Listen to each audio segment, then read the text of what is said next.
The back door was moving. Eleanor was still in her nightgown when she saw the handle turn. Slowly, deliberately, not rattling, not forced.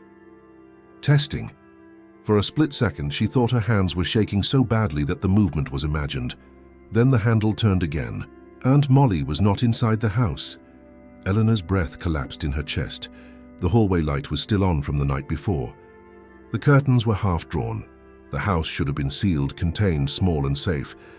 But the back door shifted inward a fraction against the lock. Someone was outside, and Molly was gone. The realization struck like ice water. The front door stood slightly open across the house, a thin blade of grey morning light cutting through the seam. Cold air slipped along the floor. Molly had pushed out. Eleanor moved toward the back door on unsteady legs, one hand braced against the wall. The handle stopped moving the instant her slipper scraped the tile. Silence, heavy and listening. Her heart pounded so hard she could hear it in her ears. She did not open the door, she could not.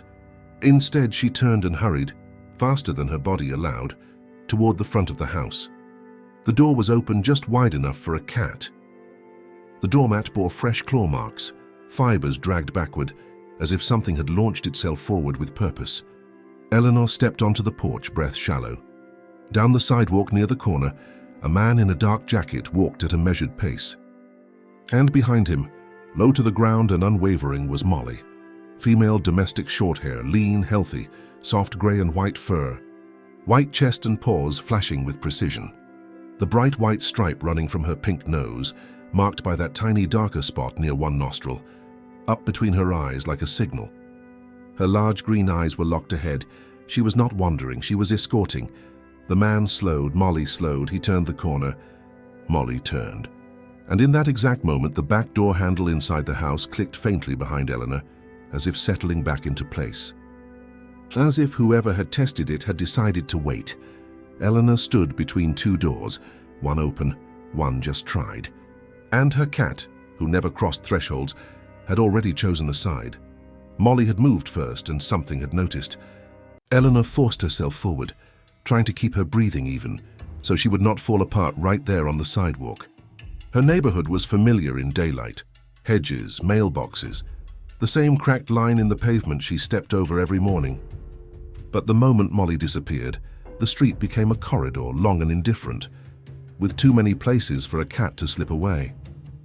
At the corner, Eleanor looked left, then right. Nothing. No grey tail with faint, darker rings, no white paws, no flash of green eyes. Then farther down, near the park entrance, she saw movement. The man had stopped. Molly was there, several feet behind him, body low, whiskers forward, nose working the air as if she could read messages written into it. Eleanor called again, softer this time, as if volume would only push Molly farther away. Molly's ears flicked once. She did not turn. The man shifted his stance, not friendly, not threatening, simply measured. He bent slightly and extended his hand in a way that from a distance could look harmless. Eleanor's stomach tightened. Molly froze, then took one careful step forward. Her posture was not pleading, not playful, not trusting. It was evaluative. She sniffed the air near his hand, then angled her head, studying him with the quiet intensity she used when a new object entered the house, and she had to decide whether it belonged. The man straightened and resumed walking, angling away from the park and toward a narrower side street lined with taller fences. Molly followed immediately. Eleanor started after them, faster now, ignoring the protest in her ankle. She tried to close the distance, but the man's pace was steady, and Molly's movement was efficient, a silent glide that ate ground without hesitation. At the next crossing, Eleanor hurried off the curb and a car horn ripped through the air. She stopped short, heart lurching, and stepped back as the car passed too close. When she looked up, the gap had widened. The side street ahead felt different. Fewer windows, higher wood, less open sky. The kind of street where sound gets swallowed. The man paused near a wooden gate set into a fence. He did not touch it. He simply stood there as if waiting. Molly approached the fence line and lowered her nose to the seam where wood met pavement. She sniffed slowly along the base, then stopped at one point, whiskers trembling. Her whole body stiffened. Eleanor felt a surge of cold fear because Molly's focus sharpened the way it did when she found something living. A bug, a mouse, a hidden movement. but there was no movement. Only that one place at the bottom of the gate where Molly would not stop smelling. The man watched her closely, his head tilted not toward Eleanor but toward Molly, as if Molly's reaction was a signal.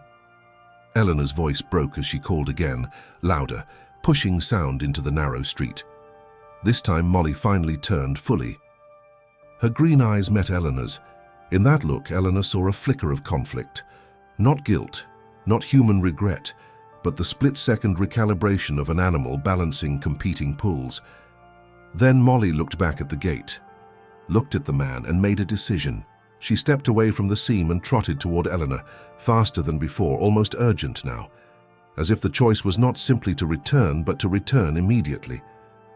Eleanor dropped to her knees without thinking, both hands reaching.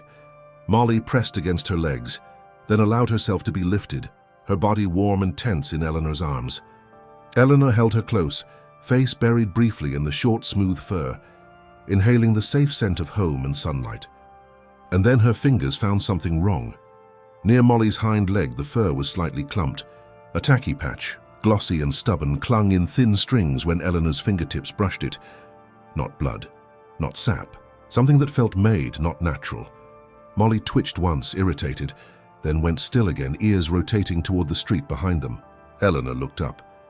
The man was already walking away, unhurried, disappearing between fences as if he had finished what he came to do. He did not glance back.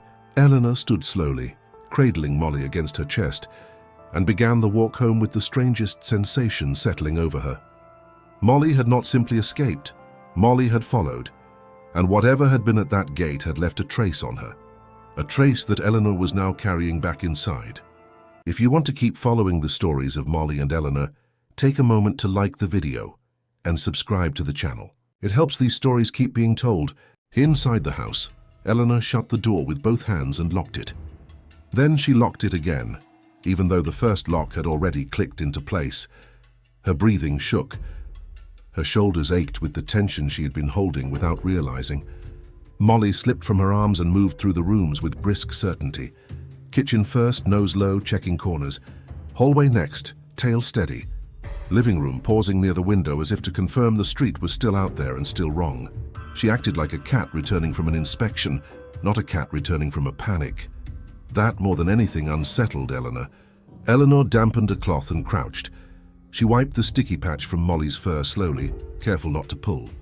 It stretched into thin, clear strings that clung to the cloth, slightly sweet in smell with a sharp chemical edge underneath.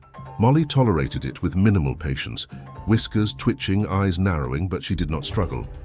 She only watched the hallway while Eleanor worked, as if even being cleaned was less important than monitoring the space behind them. When the patch was gone, Molly's fur lay smooth again, the subtle, natural shine returning. Eleanor examined her anyway. White paws, belly, chest, no scratches, no burrs, no limping. Molly's pink nose with the tiny darker spot near one nostril looked clean. Molly ate, drank, used her litter box and curled on Eleanor's chair with her head tucked in, looking almost peaceful. Eleanor sat with her hands wrapped around a warm mug, letting her pulse slow. For a while it worked. The house held its familiar shape again, but small shifts remained. Molly did not return to the front entrance window, her old observation post. Instead, she chose the back of the sofa, a place that gave her a view down the hallway toward both doors. Eleanor noticed and tried not to interpret it. She told herself Molly was simply tired, overstimulated, curious in the way cats were, then done. Even when dusk came, even when the street outside went quiet, Eleanor tried to let the day become a closed story. The stranger was gone. Molly was home. No harm had been done. When Eleanor finally went to bed, Molly followed, settling near Eleanor's knees like always, a small warm weight that promised routine could be repaired. Eleanor closed her eyes and let herself believe, just for that moment, that the outside world had not learned anything about her house. That belief lasted until after midnight. The first sound was soft enough that Eleanor almost dismissed it as the house settling. A scrape, then a pause, then another scrape, slightly lower, as if something was testing the bottom edge of wood. Eleanor opened her eyes into darkness. Molly was already upright, her posture rigid, ears angled forward like antennae. The scraping stopped. Silence poured in, thick and deliberate. Molly did not relax.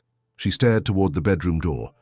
Eleanor swung her legs out of bed and stood slowly, careful not to make noise that would mask what she needed to hear. Molly slipped into the hallway ahead of her without a sound. In the kitchen, the air felt colder. They stopped near the back door. Nothing moved. No scratching now, no tapping. Just Eleanor's breathing and the faint hum of appliances. Molly stood a few feet from the door, body low. Eleanor's eyes found it in the dim light from the street lamp. A faint smear near the bottom edge of the door. Dark, glossy, almost invisible unless you were looking for it. Eleanor crouched and touched it. Sticky. The same tacky residue. A connection that made her stomach drop. Molly shifted immediately between Eleanor and the door, blocking her, insisting with her body the way she did when she did not want Eleanor to approach something. The scraping did not return that night, but Eleanor did not sleep again. In the morning, Eleanor opened the back door carefully, scanning the porch and yard. Nothing obvious, no broken pots, no knocked-over chair. No footprints she could trust, yet on the doorframe near the lock, there were faint, shallow marks as if something hard had been pressed, dragged, tested, then removed. Not an animal, not weather. A hand with intent. Eleanor called a neighbor later, someone she trusted, to speak plainly. He looked. He shrugged. He suggested raccoons, stray cats, old wood swelling, anything that let the world stay ordinary. Eleanor wanted to accept it. Molly did not. Molly refused to step into the back hallway. She repositioned herself between Eleanor and that part of the house. Every time Eleanor drifted near it, her green eyes alert, her posture a quiet warning. That afternoon, Eleanor found something else. On the porch railing near the steps, a faint, clear smear caught the light. Then another, lower, like a line, a trail. Not thick enough to see from the street, but enough to catch an eye that knew where to look. Eleanor's hands began to tremble again. Molly sniffed the smear and recoiled slightly, then pawed at the floor from inside, claws scraping at the gap beneath the door as if she could erase it through force of will. Eleanor's mind pieced it together in fragments. At the gate, something sticky had clung to Molly, a marker. If someone followed the marker home, they could confirm the right house without ever knocking, without ever risking a mistake. That night, Eleanor changed her behavior. Lights stayed on longer, curtains closed early. Her phone stayed within reach. Molly stationed herself in the hallway like a small sentinel, sitting and rising in short cycles, patrolling a few steps, then returning to the same position, as if guarding a line. Close to midnight, the sound returned. 2 soft taps on the back door like a test. Then the handle moved, slowly, turning with patience, not rattling, not desperate. Molly launched at the door, slamming her body into it with a force that made the frame shudder. Once, twice, again. The handle stopped, then turned harder. The door shook. Molly hit it again, bracing her white paws wide, back-arched, fur lifting along her spine. Eleanor stood frozen, phone in hand, fingers too stiff to dial. The pressure eased. A faint click like something pulled away from the lock. Footsteps descended the porch steps, then silence. Molly stayed pressed against the door long after the sound faded, breathing fast, listening. The next morning, Eleanor called the police. They confirmed there had been reports in the area of someone testing doors, returning to houses that looked quiet, choosing times when the street was empty. They could not promise anything except to file the report and increase patrols. Eleanor did not need promises. She needed the house to stop being a target, and she understood now that the house had been selected the moment Molly followed the stranger.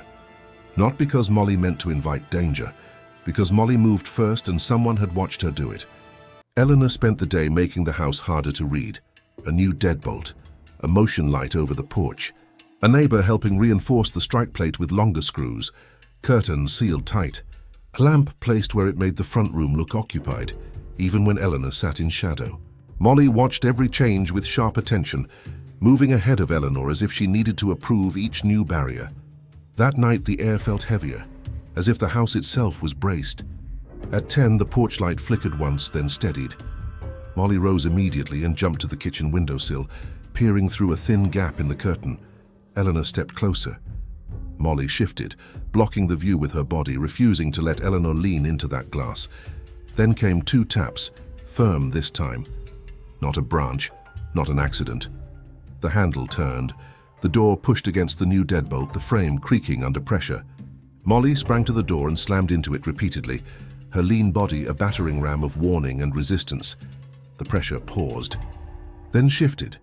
A shadow passed the kitchen window, close enough that Eleanor felt it rather than saw it.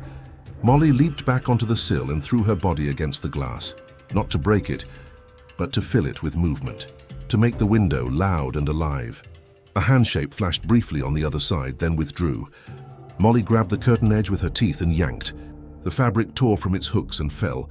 Sudden interior light flooded outward, turning the window into a bright mirror. For a fraction of a second, Eleanor saw the silhouette freeze on the porch, caught in the spill of brightness. A person who expected darkness. A person who did not expect a witness. Footsteps moved fast now, retreating down the steps, not strolling, not testing, leaving. Eleanor's fingers finally obeyed her mind. She made the call, voice shaking as she gave her address, describing the door, the window, the shadow. Molly stayed on the sill, fur bristled, tail rigid with faint darker rings visible in the harsh light, green eyes fixed on the empty porch, as if willing the danger to show itself so she could mark it. Only when the street went quiet again did Molly jump down. She pressed her cheek briefly to Eleanor's leg, a grounding contact that lasted one heartbeat. Then she returned to the hallway and sat facing the back door, still guarding, as if the night had not truly ended until morning arrived. When the police came, they found no one, but near the porch step, they found a small clear strip of tacky material, like something torn away in haste. Eleanor stared at it and felt the cold certainty settle fully. The marker had been real. The return had been planned. And Molly had stopped it by doing what she always did, even when she was wrong first. She acted. After that night, Eleanor's routines changed shape. Not dramatically, not with panic every minute, but with a new layer of awareness that never fully relaxed. Locks became stronger. The motion light stayed on. A small camera watched the porch. Curtains closed earlier, and lights were arranged to make the house look less predictable from outside. Molly adapted too. She stopped sitting at the front entrance window completely. She chose deeper positions, elevated and strategic, places where she could see the hallway and both doors without being seen from the street. She slept lighter. She moved quickly at outside sounds, then settled again when the house stayed still. Eleanor learned to trust those movements. When Molly stiffened, Eleanor listened. When Molly blocked a hallway, Eleanor did not insist. The house grew quiet again, but it was a different quiet, not careless, not naive. Quiet like a held breath, steady and prepared. Eleanor never learned exactly why Molly followed the stranger, whether Molly sensed wrongness and wanted to track it, or whether curiosity simply locked onto the wrong thing at the worst moment. What Eleanor did learn was simpler and harder. A single choice had cracked open their safety. Molly had carried something home without understanding what it meant. And then Molly had guarded the line she had once crossed, refusing to let the house stay asleep. The new equilibrium was not comfort. It was vigilance shared between an elderly woman and a grey and white cat with bright green eyes who would always move first. Only now that instinct came with memory. If you want to keep following the stories of Molly and Eleanor, take a moment to like the video and subscribe to the channel. It helps these stories keep being told